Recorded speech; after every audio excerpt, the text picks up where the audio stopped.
समय पहली प्राथमिकता होनी चाहिए कि देश में निष्पक्ष चुनाव कैसे हो। बंगाल को भी बीजेपी अपनी एक नई प्रयोगशाला के रूप में, हिंसा और नफरत की प्रयोगशाला के रूप में इस्तेमाल करेगी। जो खुलेआम जाके टीएमसी के दफ्तर जला रहे हैं, आग लगा रहे हैं, लोगों को पकड़ पकड़ के मार रहे हैं, ममता बनर्जी की जो रिश्तेदार महिला है उसके साथ बदसलूकी कर रहे हैं, तो ये टीएमसी वाले कर रहे हैं। तो ऐसी बेवकूफ़ी की बातें करने का क्या मतलब? इंडिया गठबंधन का आगे क्या कदम होने वाला है इस चुनाव के बाद? देखिए, संपूर्ण विपक्ष को इस समय, और मैं तो कह रहा हूँ विपक्ष के अलावा भी इस देश की जनता को इस समय पहली प्राथमिकता होनी चाहिए कि देश में निष्पक्ष चुनाव कैसे हो, लोकतंत्र और संविधान कैसे बचे, इसकी लड़ाई लड़नी होगी। जब तक चुनाव ही निष्पक्ष नहीं होगा तो कभी बिहार में एसआईआर के नाम पे हार जाएंगे, कभी दिल्ली में, नई दिल्ली के अंदर केजरीवाल साहब के 42,000 वोट काट दिए गए थे, बाद में वो 3,000 वोट से चुनाव हार गए। पूरी दिल्ली में वोट काटा गया और चुनाव हम हारे। फिर हरियाणा में वही हुआ, वही काम कर्नाटक में हुआ, महाराष्ट्र में हुआ। तो ये एक नया फार्मूला बीजेपी ने ज्ञानेश कुमार के साथ मिलके बना लिया है कि ईडी, सीबीआई, चुनाव आयोग का दुरुपयोग करो, सुरक्षा बल लगा दो, और फिर इस तरह के नतीजे आए तो गोदी मीडिया तैयार है ही है इनके गुणगान करने के लिए। जिन राज्यों में एसआईआर हो रहा है वहाँ बीजेपी ही क्यों जीत रही है? क्योंकि उनका जो चेला है ज्ञानेश कुमार, जो उनका एजेंट है, वो उनके साथ मिलके एसआईआर के जरिए गड़बड़ी और घोटाला करता है, इसलिए बीजेपी के पक्ष में नतीजे आते हैं। टीएमसी के दफ्तरों पे हमला हो रहा है। ममता बनर्जी ने खुद कहा कि उनको काउंटिंग सेंटर के अंदर मारा गया, उनके साथ हाथापाई की गई। तो ये सब बहुत चिंताजनक हालात हैं। मुझे लगता है कि प्रधानमंत्री मोदी और केंद्र की सरकार की सह पे ये घटनाएं वहाँ पर हो रही हैं। अभी भी मुख्यमंत्री वहाँ की ममता बनर्जी जी हैं, और एक मुख्यमंत्री के साथ इस तरह का बर्ताव होना ये दिखाता है कि बंगाल को भी बीजेपी अपनी एक नई प्रयोगशाला के रूप में, हिंसा और नफरत की प्रयोगशाला के रूप में इस्तेमाल करेगी। बीजेपी मूल के लोग हैं जो हिंसा कर रहे हैं, और जो वीडियो में दिखाई पड़ रहा है वो कौन है? नतीजा ये हो रहा है जो हम देख रहे हैं, जिस तरह की हिंसा हो रही है, कम्युनल हिंसा, और अनफॉर्चुनेट है कि ना तो इलेक्शन कमीशन कुछ कर रहा है, ना वो सेंट्रल आर्म्ड पुलिस फोर्सेस कुछ कर रहे हैं, ना ही न्यायपालिका कुछ कर रही है। लेकिन सर, अभिषेक बनर्जी ने बोला है कि मेरे पास जो लेटर है उसमें ईवीएम के नंबर अलग अलग हैं। नहीं, ये बड़ी गंभीर बात है। इसमें देखना जरूरी है कि जो 17C के फॉर्म्स दिए गए थे, कितनी वोट हर पोलिंग बूथ पर कास्ट हुई और आखिर में कितनी वोट निकली। अगर उसमें फ़र्क है तब तो बहुत हेरा फेरी करी गई है, उसको गहराई से देखने की जरूरत है। वो 12 बजे से लेकर 6 बजे तक के सीसीटीवी फुटेज मांग रहे हैं जो नहीं दिए जा रहे हैं। वो बिल्कुल दिए जाने चाहिए। इलेक्शन कमीशन थ्रू आउट कोई पारदर्शिता नहीं बरत रहा है, कोई इंफॉर्मेशन नहीं दे रहा है, और बिल्कुल बेईमानी करने की मंशा से ही ये सब काम किया जा रहा है। मुझे लगता है ममता बनर्जी जो सवाल खड़े कर रही है, वो सवाल मुझे लगता है उसमें काफ़ी वज़न है, काफ़ी सच्चाई है, और वो सवाल जो है पूरे अब देश के मौजूदा जो लोकतांत्रिक हमारा जो ढांचा है और जो हमारे लोकतांत्रिक संस्थाएं हैं, विशेषकर से इलेक्शन कमीशन, उसकी निष्पक्षता और उसकी विश्वसनीयता, उस पर जो है वो सवाल पैदा हुआ है। ये हमारे लिए बहुत चिंता की बात है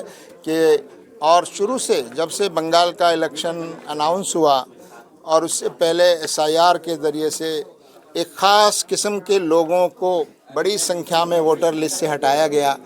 27 लाख से ज़्यादा लोगों के केस पेंडिंग थे, उनको वोट नहीं देने दिया गया। तो और फिर इवन पोलिंग वाले दिन भी आप देख रहे हैं, सेंट्रल फोर्सेस और दूसरे लोगों ने ख़ास इलाकों में एक ख़ास समुदाय के वोटर्स को जो है वोट देने से रोकने की कोशिश की। तो ये सब नतीजा सामने आ रहा है। और इवन काउंटिंग के बारे में भी शिकायतें आ रही हैं कि काउंटिंग के मौके पर भी जो पार्टीज़ हैं उनके एजेंट्स को वहाँ नहीं जाने दिया गया या मारपीट की गई। तो ये सब धांधली की शिकायतें आ रही हैं, और मुझे लगता है कि इतनी शिकायतें इससे पहले शायद नहीं आई जितनी बंगाल के इस इलेक्शन ने हमारी इलेक्शन कमीशन की निष्पक्षता और विश्वसनीयता को जितना चोट पहुंचाई है, वो हमारे देश के लिए चिंता की बात है। भी कुछ सीखना चाहिए कि बीजेपी से? देखिए, विपक्ष को ये हमने कहा भी है कि विपक्ष को चाहिए कि वो अपने पार्टी और राजनीतिक स्वार्थों से ऊपर उठकर इस देश के लोकतंत्र को और देश के लिए जो नुकसानदेह शक्तियां हैं, देश को बांटने वाली, समाज को बांटने वाली, नफ़रत का एजेंडा आगे बढ़ाने वाली और डेमोक्रेटिक और लोकतांत्रिक वातावरण के बजाय एक फासिस्ट रास्ते पर देश को ले जाने वाली जो शक्तियां हैं, वो देश के लिए एक बड़ी चुनौती है। उनके खिलाफ सारी पार्टियों को अपने स्वार्थों से ऊपर उठकर एकजुट होकर लड़ना पड़ेगा और ये देश के लिए करने की जरूरत है। आपको क्या नहीं लगता कि जो 50% आबादी है, हिंदू आबादी है, वो बीजेपी की जो हेट स्पीच है या जो सांप्रदायिक राजनीति है उसको पसंद करने लगी है? नहीं, हम नहीं समझते कि जितने लोगों ने बीजेपी को वोट किया है वो सब जो है नफ़रत के एजेंडा को पसंद करते हैं। बहुत अलग अलग तरीक़ों की वजह से लोग वोट करते हैं। हम अभी भी समझते हैं कि हेट पॉलिटिक्स को आवाम ने अभी एक्सेप्ट नहीं किया है, लेकिन इलेक्शन में उसका जिस तरह से इस्तेमाल हुआ है और इलेक्शन को जिस तरह से प्रभावित किया है उससे नज़र आता है। और इससे चूँकि हेट स्पीच देने वाले लोग बड़े लीडर बनकर उभर रहे हैं, इलेक्शन जीत रहे हैं और हेट स्पीच पर के आधार पर पार्टियां सत्ता में आ रही हैं, तो उससे नफ़रत की राजनीति और समाज में विभाजन की राजनीति से लोगों को लग रहा है कि यही एक रास्ता है जिससे हम शॉर्टकट में पावर हासिल कर सकते हैं। ये बहुत खतरनाक है। चुनाव नतीजों के बाद जिस तरीके से की तोड़फोड़ वहाँ पे हो रही है, पलायन की भी खबरें आ रही हैं, वीडियो जारी हो रहे हैं कि बहुत सारे जो मतलब मजहब के लोग हैं, मुस्लिम, वो पलायन कर रहे हैं बंगाल से। इसे कैसे देखते हैं? नाम बदल रहे हैं लोग। देखिए, ये सब एक्सपेक्टेड था। ये ताकतें जब सत्ता में आई हैं तो अभी तो जो हुआ है उससे ज़्यादा होने की आशंका है।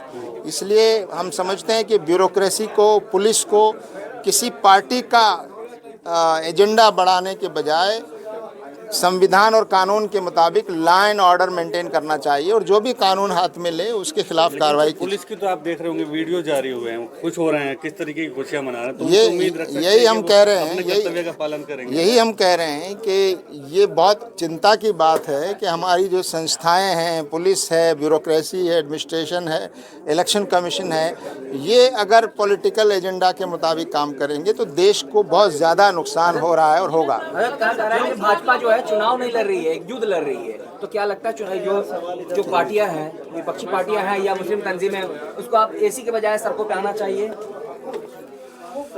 देखिए, बहुत सारे रास्ते हैं, उन रास्तों को अपनाने की ज़रूरत है कि कैसे आप इस चुनौती का मुकाबला करेंगे। और मैं समझता हूँ भारत की जनता इतनी समझदार है और ताकतवर है कि वो नफ़रत के एजेंडा को ज़्यादा आगे नहीं बढ़ने देगी, लेकिन पॉलिटिकल पार्टीज को आगे आने की आवश्यकता है। एक सवाल लास्ट ही है। मोदी जी कहते हैं जीतने के बाद कि लोकतंत्र की जीत हुई है, वहीं शुभेंदु अधिकारी कहते हैं कि मुझे हिंदुओं ने वोट दिया है और मैं केवल हिंदुओं के लिए काम करूंगा। इसे कैसे देखते हैं? अभी आप कह रहे हैं कि अगर सरकार में आ गए तो सबके लिए काम करेंगे। आप फैसला कीजिए कि इनकी बातें संविधान के मुताबिक हैं या नहीं। हम समझते हैं कि संविधान पर बैठे हुए पदों पर बैठे हुए ऐसे लोगों को इस तरह की असंवैधानिक बातें नहीं करनी चाहिए।